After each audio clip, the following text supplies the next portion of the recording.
बिस्मिल्लाहिर्रहमानिर्रहीम। मैं हूं नाइला नदीम और आप हम देख रहे हैं मेरे साथ आगाही का सफ़र। आगाही के सफ़र में आज हम जिस पॉइंट पर खड़े हैं वो पॉइंट वो है जिसमें हम कहते हैं कि कुछ लोग पाकिस्तान का फेस बन जाते हैं। पाकिस्तान का वैसे तो हर शहरी ही जब पाकिस्तान से बाहर ट्रेवल करता है तो वो पाकिस्तान के एम्बेसडर के तौर पे काम कर रहा होता है, लेकिन उसके उठने बैठने खाने पीने से ये पता चलता है कि पाकिस्तान का कल्चर क्या है, रवायात क्या है, उसकी रसूमात क्या है और वहाँ पे तरबियत कैसी दी जाती है। मगर कुछ लोग पूरी दुनिया में जाके पाकिस्तान का नाम इस तरह रोशन करते हैं जिस तरह उनका हक होता है। पाकिस्तान से बाहर जाके भी वो पाकिस्तान के कल्चर को प्रमोट करते हैं, पाकिस्तान से बाहर जाके भी पाकिस्तान की रसूमात को प्रमोट करते हैं। अपने अच्छे अखलाक, अपनी खिदमत की वजह से वो पाकिस्तान का एक नाम रोशन करता है। आज एक ऐसी ही पर्सनालिटी को मैं आगाही के सफ़र में आपके साथ मिलवाना चाहती हूँ, क्योंकि बहुत ज़रूरी है पाकिस्तान के हर बच्चे के लिए ये आगाही कि अगर जब आप पाकिस्तान से बाहर जाएं और फुल गुड्स जाएं और सोचें कि मुझे बाहर जाके कोई काम करना है तो कैसा काम किया जाए जिसमें ना सिर्फ आप अपना पैसा तो कमाएं ही कमाएं, बल्कि साथ साथ आप पाकिस्तान के अपने कल्चर को, अपनी रसूमात को, अपनी चीज़ों को लेकर जाएं और पाकिस्तान का एक गुडी गुडी फेस पूरी दुनिया में दिखाएं। तो आज जो पर्सनालिटी हमारे साथ मौजूद है, यकीनन आप लोगों को उसके बारे में सुन के बहुत खुशी होगी। और बहुत सारे बच्चे जो इस टाइम पे पाकिस्तान के हालात से तंग भी बैठे होंगे और कहते होंगे कि हम बाहर चले जाए, तो उनके लिए एक मशले राह होगी कि वो किस किस्म की फील्ड को अपनाएं और किस तरह कॉन्टैक्ट करके वो बाहर जा सकते हैं, या बाहर जाके वो किस किस्म का काम करे कि अपनी रूट्स के साथ रहे। मेरे लिए ये बहुत इंपॉर्टेंट होता है कि पाकिस्तान से जब भी कोई बाहर जाए तो वो अपने रूट्स के साथ कायम रहे, अपने मुल्क के साथ कायम रहे। किसी ना किसी सूरत में वो ये सोच रहा हो कि मैं तो बाहर कमा ही रहा हूँ, लेकिन अपने मुल्क को कैसे फ़ायदा दूँ। तो नासिर शाह साहब एक ऐसी ही पर्सनालिटी हमारे साथ मौजूद हैं। शाह एंटरटेनमेंट के CEO हैं, जिन्होंने ना सिर्फ पाकिस्तान में बल्कि पाकिस्तान से बाहर भी पाकिस्तान को उसी खुशी के साथ, उसी जज्बे के साथ प्रमोट किया और आज वो कनाडा और नॉर्थ अमेरिका के सबसे बड़े प्रमोटर हैं पाकिस्तान की सकाफत को, पाकिस्तान के कल्चर को, पाकिस्तान के म्यूज़िक को, पाकिस्तान की रस्म व रवाज को, खानों को, बल्कि खानों को जो लाहौर के खाबे होते हैं उनको पूरी दुनिया में इंट्रोड्यूस करवाने में उनका एक अहम रोल है। तो हमारे साथ मौजूद है नासिर शाह साहब। अस्सलाम वालेकुम। वालेकुम सलाम। क्या हाल है? मैं ठीक हूँ नासिर साहब, आप कैसे हैं? जी बहुत शुक्रिया। नासिर साहब, जब हम लाहौर के इस टाइम पे हम लाहौर में मौजूद हैं, लाहौर के ख्वाबों की बात करते हैं, लाहौर की जिंदा दिली की बात करते हैं, लाहौर के कल्चर की बात करते हैं, तो आप लाहौर छोड़ के एकदम से कनाडा जाने का प्लान कैसे बना और कब गए थे आप फर्स्ट टाइम पाकिस्तान से बाहर? 1995 में हम 3 दोस्त खड़े होते गपशप लगा रहे थे, तो गपशप लगाते लगाते जिक्र हुआ अभी वहाँ पे कनाडा की आजकल इमिग्रेशन बड़ी इजी हो रही है और यंग जनरेशन में होता भी है कि बस भागो बाहर। बिल्कुल ऐसे ही है। तो हमने कहा क्यों ना ट्राई किया जाए। हाँ। तो हमने ट्राई किया। अब वो दोनों का रह गया, मेरा हो गया। तो इत्तेफाक ऐसा था, वो जैसे कहते हैं ना, मजाक में सारा मजाक में हो गया सारा कुछ। फिर मैं 6 महीने सोचता रहा, जाऊँ ना जाऊँ, लेकिन फाइनली फिर मैंने सोचा, मेरे चचा वहाँ पे हुआ करते थे, उन्होंने कहा एक दफ़ा आके देख ले सिर्फ। तो मैंने तुझे वहाँ पे देखा, तू बड़ा अच्छे तरीके से काम कर रहा है, अगर उतनी मेहनत और अच्छे तरीके से काम यहाँ पे करेगा तुझे काफ़ी अच्छे चांसेस मिलेंगे। तो मैं चलो मैं आ जाता हूँ। अच्छा, पाकिस्तान में क्या कर रहे थे? पाकिस्तान में बिजनेस चला रहे थे, जॉब कर रहे थे, क्या कर रहे थे? जी बिल्कुल। पाकिस्तान में नेपको के नाम से मैं एक, जिसे कहते हैं बैग कटिंग मशीनें थी मेरे पास, प्रिंटिंग फ्लेक्सो मशीनें थी, फिर एक्सट्रूडर लगे हुए थे, हम बैग्स बनाते थे। जितने भी आपके कुल्फी के बैग, सॉल्ट के बैग या किसी तरह का बैग जो होता था वो हम बनाते थे, और पेशावर से लेके कराची तक हमारा माल जाता था। तो ये एक बड़ा अच्छा बिजनेस था और उन दिनों में बहुत बिजी हुआ करता था। लेकिन उसके बाद वो बैग ऑलमोस्ट 250 लोग मेरे पास काम करते थे उन दिनों में। मैं अर्ली 90s की बात कर रहा हूँ। तो जब मैं वहाँ से फिर 95 में गया जाके विजिट करने, तो मुझे वाकई अच्छा लगा वहाँ पे, जैसे देख के बहुत सारी ऐसी चीज़ें थी जो मेरे लिए बिल्कुल नई थी। फिर मुझे कुछ लोगों से मैंने ऐसे मीटिंग सी, तो मैं मीटिंग करके मुझे अच्छा लगा, जो जितने अच्छे तरीके से वो बात करते थे, जितने अच्छे तरीके से वो एक्सप्लेन करते थे, तो उससे मुझे काफ़ी मैं इम्प्रेस हुआ।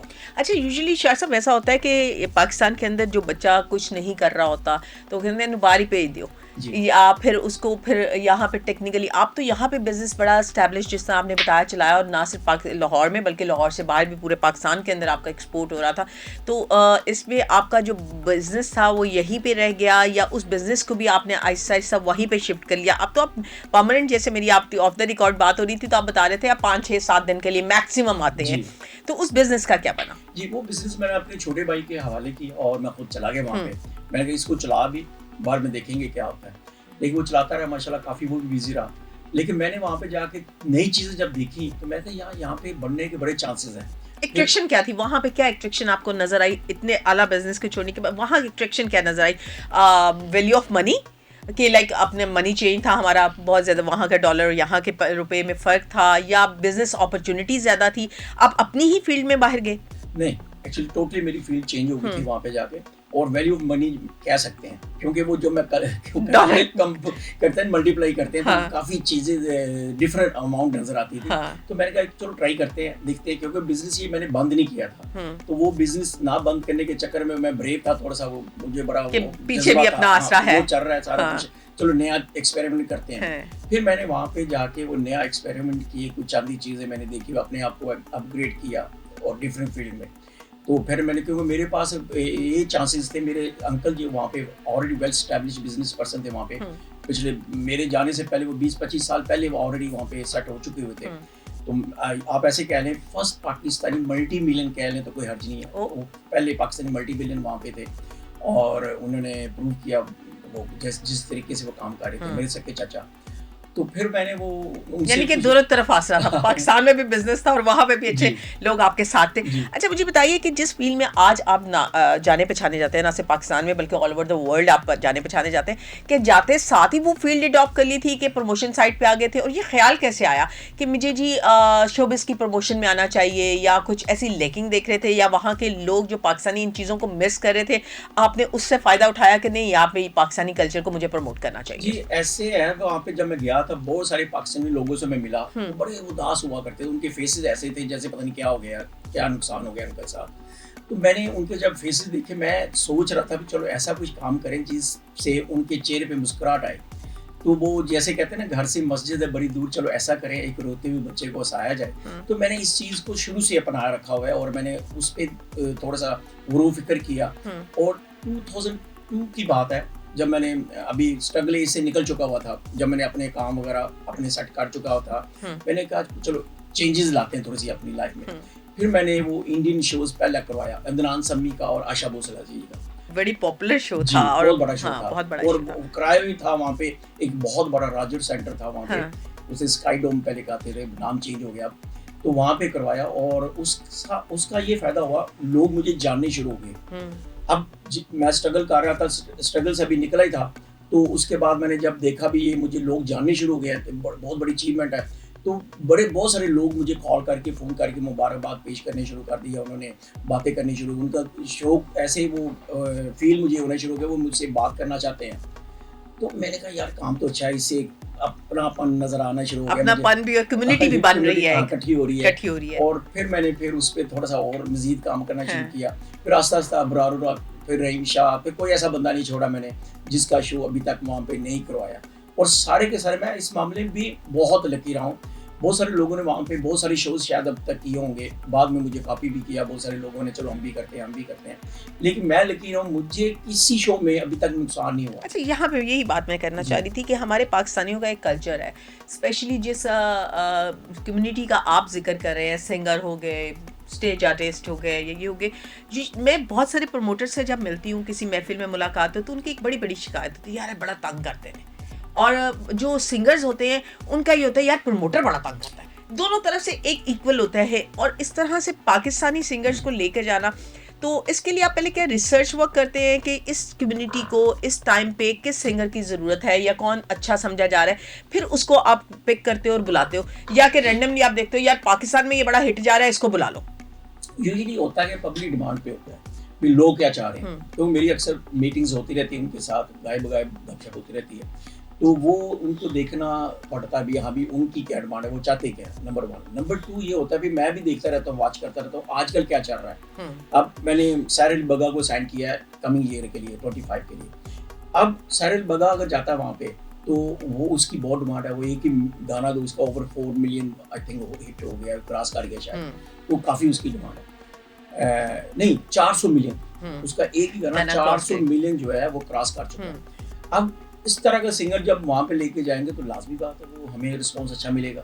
तो ये चीज़, इस पे होमवर्क भी करना पड़ता है. फिर मेरे पास टीम है, मैं सब लोगों की जिम्मेदारी लगाई है जगह जगह पे, हर कंट्री हर सिटी में, बच्चा आपको क्या चाहिए, आपकी क्या रिक्वायरमेंट्स है, अकॉर्डिंग टू दैट मैं चलता रहता हूँ. फिर तो मुझे काफ़ी अच्छा सीखने को मिलता है, अभी बातचीत करके कुछ समझने को लगता हूँ मैं, समझ आ जाती है मुझे भी ये बंदे की ये डिमांड है, इसको ऐसे लेके चलना है। अच्छा, मुझे ये बताइएगा कि आपका जौन सा, जैसे मैं अभी बात कर रही थी कि जी सिंगर्स के साथ जब मुलाकात करो तो इवन के एंकर पर्सन्स जो साथ होते हैं या होस्ट जो साथ होते हैं वो कहते हैं यार प्रमोटर यहाँ पे कोई और बातें करते हैं, वहाँ ले जाके यहाँ कहेंगे 5 स्टार फैसिलिटीज़ मिलेंगी, ये होगा वो होगा, और वहाँ जाके बिल्कुल अलहदा से हो जाते हैं। जितने शो कमिट किए होते हैं उसके बाद कहते हैं ये रात को महफिल भी है, साढ़े उत्थे भी आ जाना, मेरे कज़न ने भी बुलाया हुआ वहाँ पे भी आ जाना, तो ओवरडू काम भी करवाते हैं और वो फैसिलिटीज़ भी नहीं देते जो फैसिलिटीज़ हमारे साथ यहाँ पे कमिट करके लेके जाते हैं। इज़ इट राइट और नॉट?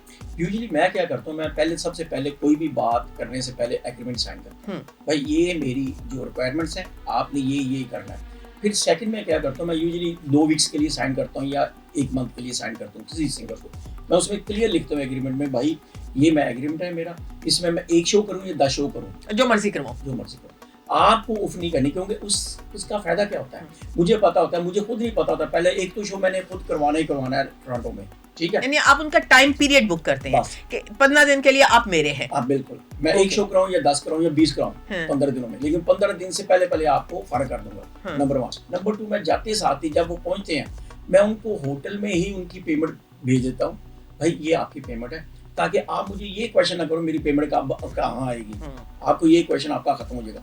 मेन वो वरीड कर रहे होते हैं भी हमें पैसे पता नहीं मिलने नहीं मिलने, वो भी दूसरे मुल्क में गए होते हैं, परेशान होते हैं, तो इसलिए उनका कंफर्ट लेवल, जब अगर आप चाहते हैं उनका कंफर्ट लेवल आपके साथ हो तो उनको पेमेंट पहले कर दो। ये तो पिक्चर का एक साइड था, उनकी सिक्योरिटी उन तक पहुंच गई, यानी कि पेमेंट्स आ गई, वो उस जगह पे पहुंच गए, आपने होटल में उनको स्टे दे दिया।